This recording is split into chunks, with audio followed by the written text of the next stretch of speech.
деп алайық. Кезекші бүгін сабақта кім жоқ? Бүгін сабақта бәрі түгел. Түгел болса өте жақсы. Жаңа сабағымызды өтпес бұрын үйге берілген тапсырманы пысықтап өтеміз, Үйге қандай тапсырма берілді, Жібек? Жаға түрлер және оған формулалар. Үйге берілген тапсырма бойынша жауап беретін кімдер бар? Қазір мен сұрақ берейін. Жаға дегеніміз не? Перизат, Жаға дегеніміз адамның мойын негізінде орналасатын икті киімдердің бөлігі.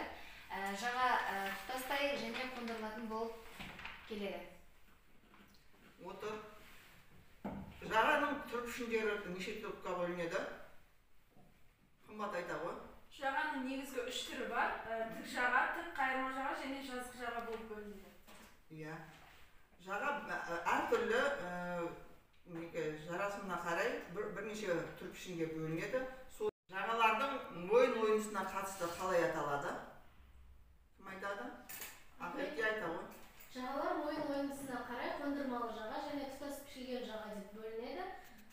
Қондырмалы жаға киім бөліктерінен бөлек өңделіп, дайындалып, кейіннен әкеп қондырылады. Ал тұтас пішілген жаға алдыңғы боймен бірге пішіледі. Өте дұрыс. Және сонымен бірге түймеліктерге де қатысты жаға түрлері бар, Түймеліктің орналасуына қатысты жаға түрлері қандай болып бөлінеді?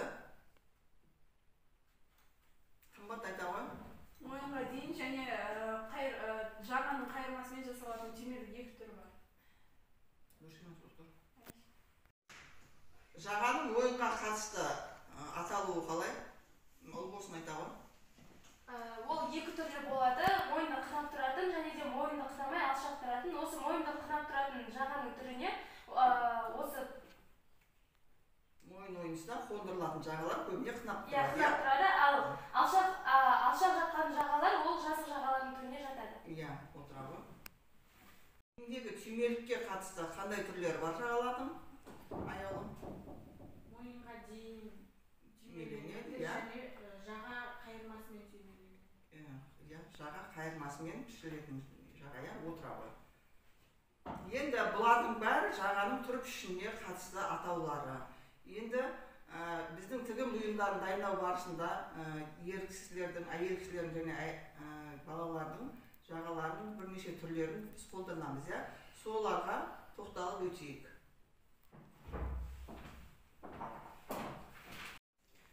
Өте дұрыс қыздар, бұлардың бәрі жағаның түр пішініне байланысты атаулары. Енді біз тігін тігу барысында балаларға, ерлерге және әйелдерге қолданып жүрген жаға түрлеріне тоқталып өтейік. Мына жерде бірнеше жаға түрлері берілген. Соны атап өтеміз. Мынау қандай жаға? Хамут. Бұл тік жаға. Мынау желбезек жаға. Жазық жаға. Теңізшілер жағасы. Мынау Жазық дөңгелек жаға. Дөңгелек жаға, Мынау Костюм жаға. Костюм жаға. Мынау Апаш жағасы. Апаш жағасы. Мынау Шәлі жаға. Шәлі жаға. Мынау Галстук жаға. галстук. Дөңгелек. Сүйір Сүйір жаға. жаға, өте дұрыс. Енді балалардың және әйелдердің сырт киіміндегі пайдаланатын жаға түрлеріне тоқталып өтейік. Ақерке айта қойшы. Мынау қайсы жаға? Қайырма жаға. Бұл Костюм жағасы. мынау Балалардың дөңгелек жағасы. Тік жаға. тік жаға. Шарф жағасы. Және шәлі жағасы. Шәлі жағасы, Жалпы жағалардың түрлері осылай өте көп, Енді біз жаға түрлерін пысықтап өттік. Жаңа тақырыбымызға бастайық, Бүгінгі өтетін жаңа сабағымыздың тақырыбы жаға түрлерінің конструкциялық сызбаларын құрастыру. Сабағымыздың мақсаты жаңа түрлердің конструкциялық сызбаларын құрастыру ерекшеліктерін меңгерту және тігін тігу барысында оларды қолдана білуге үйрету. Жастарды талғампаздықпен киіне білуге тәрбиелеу. Осы мақсатты жүзеге асыру барысында біз бүгін бірнеше жаға түрлерінің сызбасын құрастыруды қарастырамыз. Бұлардың ішінде бірнеше жаға сызбаларын көріп тұрсыңдар. Біз қыздар білесіңдер, тігін бұйымдарының қай бөлшегін алсақ та сызбасын құрастыру байыстық торын сызып аламыз, иә. Сол сияқты жағаның байыстық торының сызбасы бізде бірінші тауып алу үшін байыстық торының енін және ұзындығын тауып алуымыз керек, иә. Жағаның байыстық торының ұзындығы бізде көкіректің жарты орамы үшінші өлшемінің 3-тен 1-нен 2 см артық. Яғни Z1, Z2 тең болады AK3 3-тен 1-і қосылған 2 см. Біз 48-ші өлшемді алатын болсақ, 48-ші өлшемнің 3-тен 1-і қосылған 2 см бұл дегенің 18-ге тең. Біз сызамыз. Z1 нүктесін белгілейміз. Одан 18 см оңға қарай өлшеп, Z2 нүктесін тауып аламыз.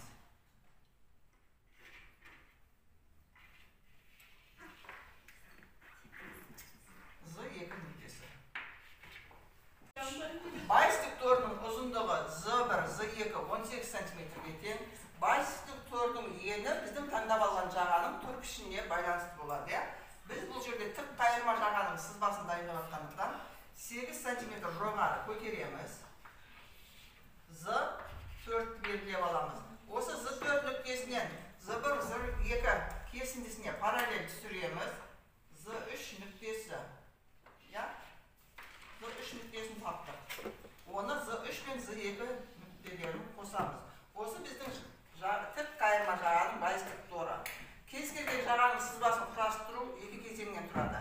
Біріншісі қондыру сызығын дайындау және жағаның ұшын безендіру. Бізде қондыру сызығы бізде Z1, Z2. Осыдан 2,5 см төмен Z5 нүктесін белгілейміз. Оны Z1, Z2 кесіндісіне параллель созамыз. Оны Z2-де 1 деп белгілесек болады. Қыздар менімен бірге ілесіп сызып отырыңдар. Мына қондыру сызығы деп белгілеп қоямыз, қыздар. Одан кейін Z3 нүктесінен оңға қарай 2 см өлшеп саламыз. Z2 нүктесінен солға қарай 0,5 аламыз, иә. Осы нүктелерді қосамыз тік сызықпен. Z2-ден Z3-те 1 нүктесіне жетеміз және оны 2 см-ге ары созып жібереміз. Z3-те 1 нүктесі болса, Z3-те 2 нүктесі болады. Осы Z4 және Z3 нүктелерінің ортасын тауып, Z0 нүктесін белгілейміз. Және осы табылған Z0 нүктесімен Z3-те 2 нүктелерін қосамыз. Осылайша біздің жағаның ұшы безендірілді. Тік қайырма жағасының ұшы безендірілді. Енді қондыру сызығынан безендіреміз. Ол дегеніміз Z2 нүктесінен 2 см оңға нүкте қоямыз.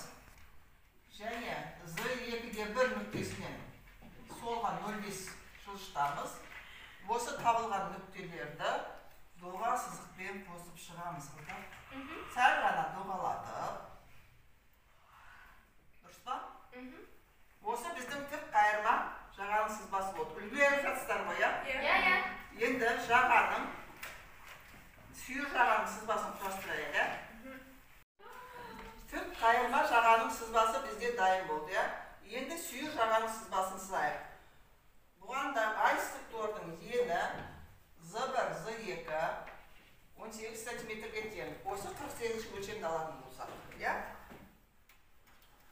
18 см Z1, Z2-ні сызып аламыз.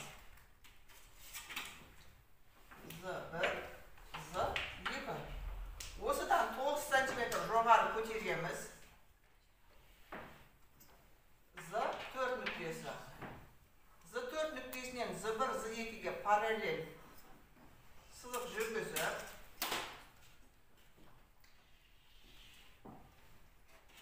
Z3 нүктесін белгілейміз, иә? Z3 пен Z2-ні қосамыз. Бұл біздің қайырма сүйір жағасының сызбасы, иә?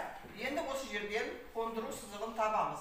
Қондыру сызығы Z1 нүктесінен 3 см жоғары, Z1-де 1 деп белгілеуге болады, иә? Z1-де 1-ді Z2 нүктесіне доға сызықпен қосамыз. Бұл қондыру сызығы. Бұлар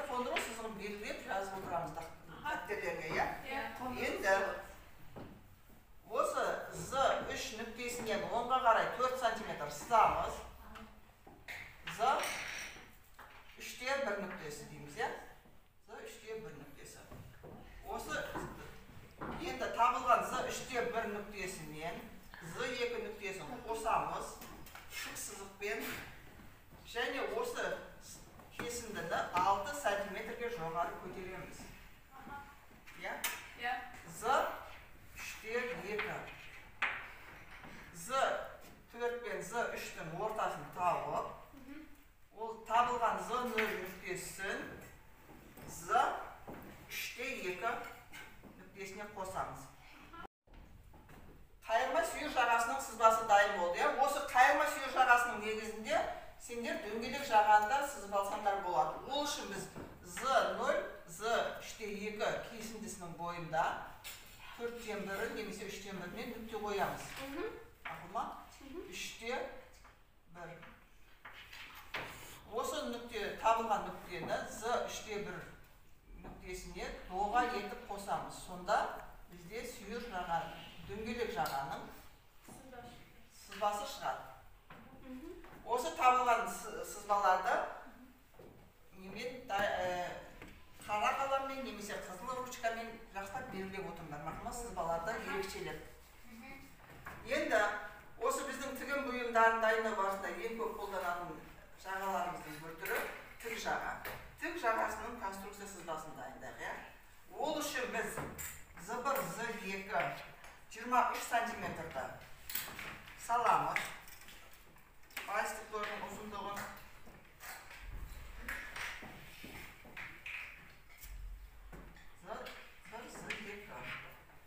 байыстықторымыздың ені 4,5 сантиметр сызамыз. Z4. Оны Z4 нүктесінен Z1, Z2-ге параллель сызып алып, Z3 нүктесін өндіреміз. Бұл біздің тік жағамыздың базистік торы.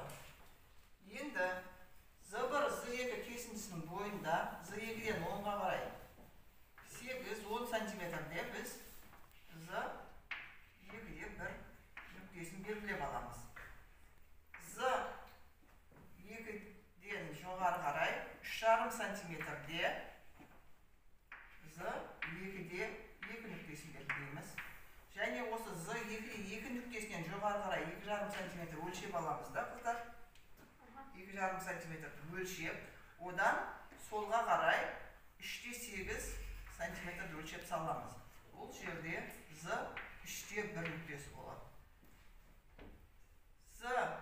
Тауып алған Z2-де 1, Z2-де 2, Z3'те 1 нүктелерін өзара қосамыз. Мына жерде Z4-те Z3 нүктесінің ортасынан біз Z0 нүктесін табамыз.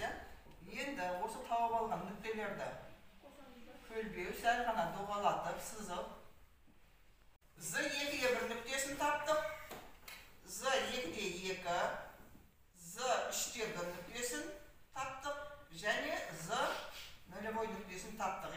Осы табылған нүктелерді өзара қосамыз. Сәл ғана доға сызықтармен, бұлай сызамыз. Енді осы тауып алған сызбаларды ерекшелеп белгілейміз.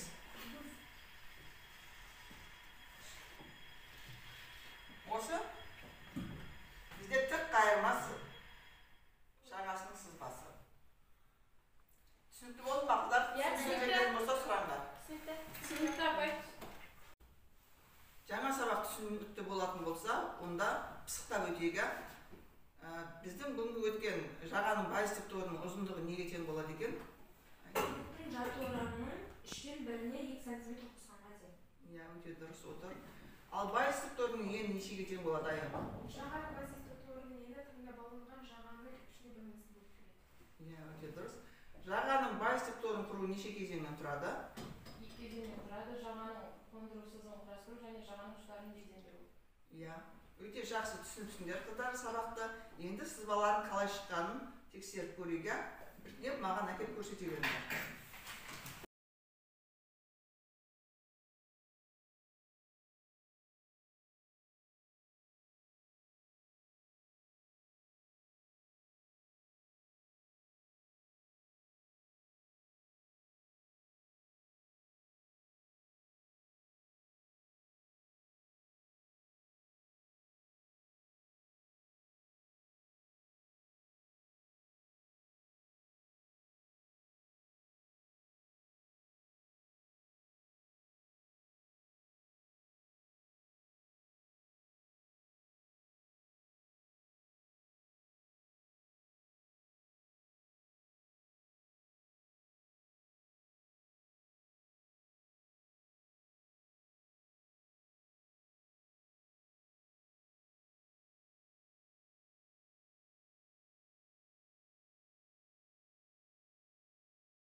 бойынша түсінгендеріңді көрдім, және сызбаларың өте жақсы сызылған.